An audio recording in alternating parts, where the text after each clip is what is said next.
On today's episode of What Is She Doing Now? We are washing wool. I like to wash wool in small batches inside my house. I know, it's kind of crazy. I don't have a huge house. I do not wash wool in the bathtub. That's just gross. Or totes outside, or even in a utility sink. I just have a normal kitchen sink where I wash my wool. I have a couple pieces of equipment that I want to show you. This one is a pan that's, I think it's a double boiler or steamer, something like that. I got it from a yard sale for like $5, totally worth it. I also have a bunch of cookie racks or drying racks. I don't know what you call them. I'm not a baker. And a metal colander. This is my wool washing colander. We do not put pasta in this colander. And then I have my secret weapon, which is Dawn dish soap. I don't mess around with that unicorn powder or any of the other scouring agents. Dawn dish soap works perfectly well for me. It's cheap as heck, and it's all I really need. I have long wools. I have Gotlands, so I don't have a ton of lanolin to try to melt out of that wool, but I do have a fair amount. I also get a lot of people who ask me how to wash Gotland or long wools while keeping the curls intact. So I'm going to show you how I do that as well. All right, let's go. All right, so here I have some wool. It looks like it's a tiny bit cotted underneath maybe, or it could be that the lanolin is just holding it together. Actually, no, that looks a little cotted. So this is the perfect fleece for me to wash. So I don't want to put in too much and overcrowd it. I like the wool to kind of be floating around in there. And then we're gonna add some super hot water, as hot as I can make it. Okay, so now we've got the water running and it is as hot as it can get. I've got the wool in the pan, and we're gonna add a good healthy squirt of Dawn. And then we add the water. You'll notice that I have the water on the side of the pan. I don't really want it in the wool. I want it on the side of the pan.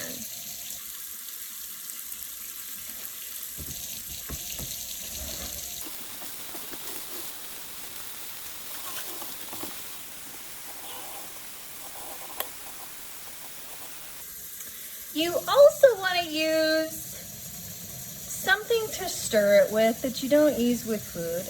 I don't think you can get sick with the bacteria that's in wool. To me, it just seems kind of weird and gross. So I have this. It's a broken plastic salad thing. Now we're just going to dunk the wool in there. That's enough water. And we're going to cover it.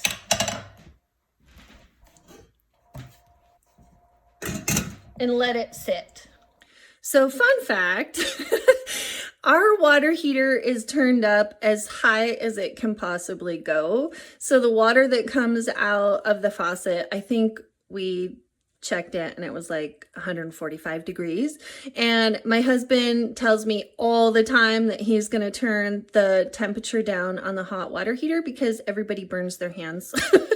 And I won't let him because I need the water to be at least 140 degrees to melt the lanolin. So, yeah, if your hot water tank heater or whatever is not turned up that high, I would strongly advise that you boil some water on the stove because remember, lanolin needs 140 degrees to melt. Let's go. Okay, so now we've got that drained. And I'm actually going to give the wool super hot water, a quick rinse in the colander, and then we're going to fill the pan back up.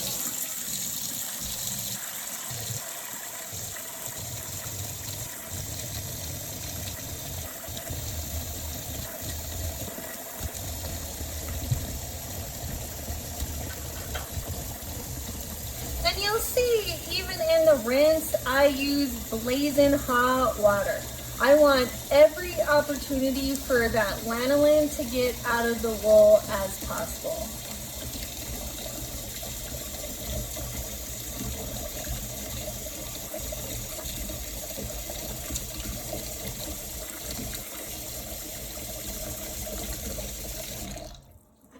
All right, let's stick the wool back in.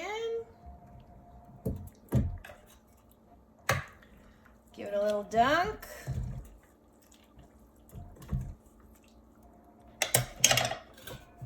Cover it again. Let it sit for another 5 minutes so that that lanolin, whatever's left in the wool, can still continue to dissolve and break down. So now that the wool is sitting in the hot water, it's a good time to talk about felting. That is always the biggest concern when it comes to washing wool, and people make this mistake all the time. It's not necessarily the heat that makes wool felt, but the agitation. So when it comes to stirring the wool or anything like that, you want to be very minimal and very careful when it comes to that. People think all the time that if they use super hot water, it'll felt it, and that's just not true. There's 3 things that make wool felt. You need heat, you need something to make the fiber slippery, and you need agitation. We have 2 of those things, heat and slippery, because we have the soap. So as long as we don't go agitating it a whole bunch, it won't felt. Let's go. Okay, so now that the wool has sat in there for about 5 minutes, we're gonna give it a quick check. Looks good.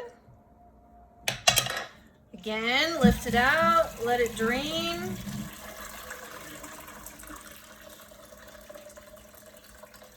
Put it in this sink. This time we're gonna leave it in there because I'm gonna do another batch, and because that batch is super dirty and the water is still nice and hot, I can just reuse that for the next batch. So this one, we're gonna give it a fairly good rinse, starting out with super hot water, and then gradually lowering the temperature of the water. You never want to shock wool. If you go from super hot to super cold, that can make the fibers felt a little bit, and we don't want that. And since I also have to take this wool out and touch it with my hands, I don't want it super hot, so that's why I use cold water.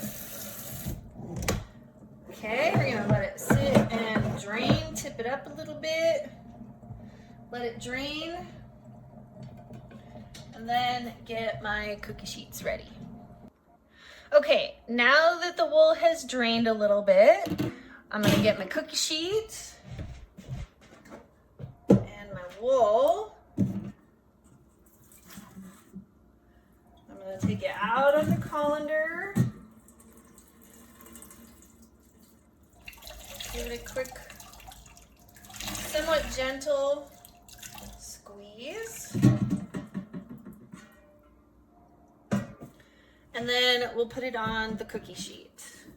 And you want to kind of spread it out a little bit so that the air can move through it. It takes a lot longer if you've got a bunch of wool. Just like that. And then for my secret drying process, we're gonna use the heater vent. Just so you know, if you use your heater vents in the wintertime, it does make your house smell slightly like sheep. I don't mind. I happen to love the smell of sheep, but other people who live with you may not, just saying. In the summertime, I just put the cookie sheets outside on the deck when it's really warm. It takes like 10 minutes to dry it. Okay, maybe not 10 minutes. Probably longer, but it feels like 10 minutes because it goes pretty quick. All right, let's go. Okay, so I have some wool here that I have already sorted. You can see all of the curls are facing the same way. I like to wash wool this way. I like to sort the curls by hand, each one, line them all the right direction, and then put them in the colander this way. So, but I've already had this. When I sort wool, sometimes I have leftover bits. Sometimes I put them in little bags and I sell them in my farmer's market booth. Sometimes I just set them aside for another project. But these are raw, have not been washed yet, and so it'll be a perfect example for you. Okay, so I've got the hot water going again, and we're just gonna finish filling up the pan. And we're gonna add a good healthy dose of Dawn. Now I want to fill it up all the way to the top. It seems like a waste of water, but it's what I got, so that's what we do. So water off. Here's my colander, and I'm gonna put the curls in the colander first. If I can get it to sit still.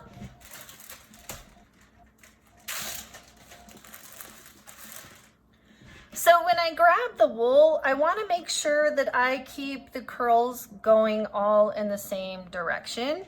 And we're going to lay them in the colander just like that. And then we're going to stick the colander in the water and push that wool down. And it's just going to sit in there, gently marinating. And I'm gonna put the lid back on top and let it sit and steam for a little while. Okay, now that the wool has been sitting in there for a little bit, just gonna give it a little dunk and just pull the colander out.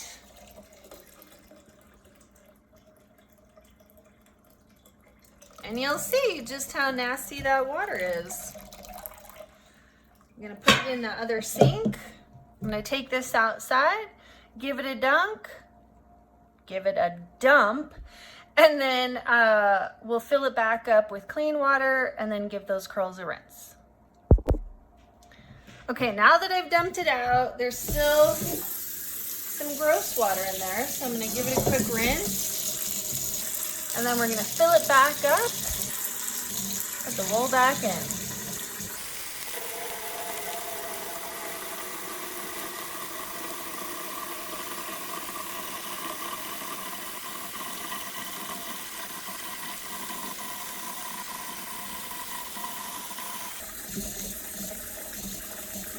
Okay, now that it's full, slowly add the curls. Ooh, that's hot. Dunk them back in.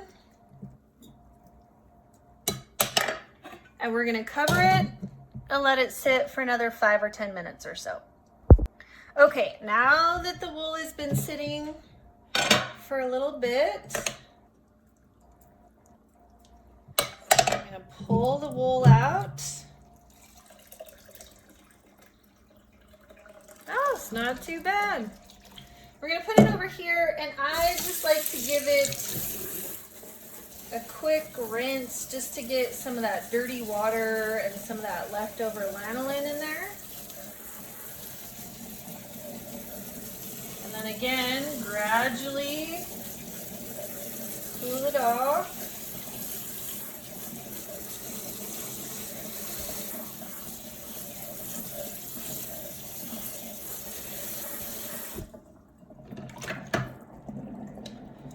Let it drain a little bit. Set it right there so it can drain. And then it's the same process with the cookie sheets. Okay, it's drained. What I'm gonna do is I'm gonna grab the curls. They're all facing the same direction. Grab them. Give a quick squeeze, and then I like to lay them out like so. And then find another heater vent to put these ones over. So I'm sure you're saying to yourself, can you really wash a whole entire sheep fleece in small batches like that in a colander in the sink? And the answer is yes, yes you can. I have washed innumerable amounts of wool in this pan, in this sink. I like to dump my stuff outside, mainly because blazing hot water kills weeds. I also don't like to put that stuff down the septic system. We're not on city, we're out in the country, and we have a septic system that's a little on the fragile side. And so I just dump that stuff outside. You can do whatever you want, but I just take it outside. Sometimes I let it cool down so I can water the plants. There's a lot of good bacteria that's in that wool that can feed the plants. But yeah, there you go. Well, good morning.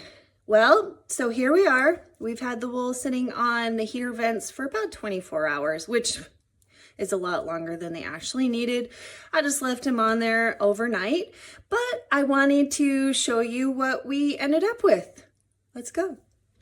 So here we have those loose curls that we washed, and I wanted to show you how beautiful they are. They all stayed intact, no felting. We can pull them apart, they're nice and clean, and use them for our projects. And this is that cotted fleece. You never know how cotted your fleeces are gonna be until you wash them. A lot of times, if they've been sitting in storage for a while, the lanolin can get really hard and make it seem like it's more cotted than it is. So I just wanted to take a piece and show you what we've got, and look at that. Just a little bit cotted, but still perfect for carding. Just like that. There you go. Well, there you have it. How to wash wool with nothing but a kitchen sink and a colander. If you got any kind of value out of this video, please don't forget to like and subscribe and visit my playlist because there's all kinds of videos on everything sheep related. Okay, bye.